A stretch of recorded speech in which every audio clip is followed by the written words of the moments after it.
Kamusta mga ka-fam? Welcome back sa inyong paboritong channel. Kung hindi pa kayo nakasubscribe, ano pang hinihintay nyo? Hit that subscribe button and ring the bell para hindi nyo ma-miss ang latest chika. Muli na namang pinag-uusapan ang mag-asawang Maine Mendoza at Congressman Arjo Ataide. Hindi dahil sa showbiz, kundi dahil sa mga kontrobersyang bumabalot sa gobyerno. Pero ngayon, hindi basta chismis lang ang usapan, kundi akusasyong kinasasangkutan ng korupsyon at pondo ng bayan.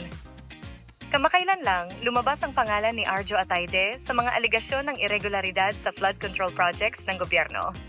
Kasama sa listahan na inilabas ng mga contractor na sina Sara at Curly Discaya. Pero teka muna, hindi ito pinalampas ni Maine Mendoza. Sa isang mahabang post sa kanyang social media, buong tapang niyang dinepensahan ang asawa. At malinaw ang kanyang mensahe. Hindi kami nabuhay sa pera ng buwis ninyo. Ang lahat ng meron kami, pinaghirapan namin, oo, diretsong sagot yon sa mga batikos. Lalo na sa isyong di umano'y madalas na pagbiyahe ni Arjo abroad na tinatawag ng ilan na luxury gamit ang pera ng bayan. We pay our taxes.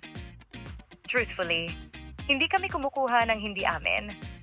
Hindi lang basta pagtatanggol ang ginawa ni Maine. Nagpakita siya ng paninindigan.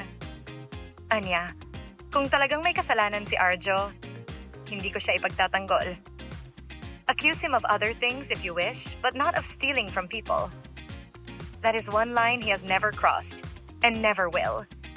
Pero teka, hindi naman sila bulag sa realidad. Alam nilang maraming politiko ang tiwale.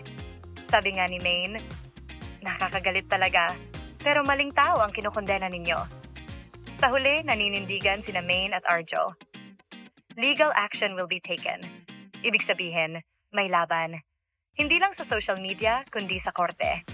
Sabi nga niya, let due process run its course.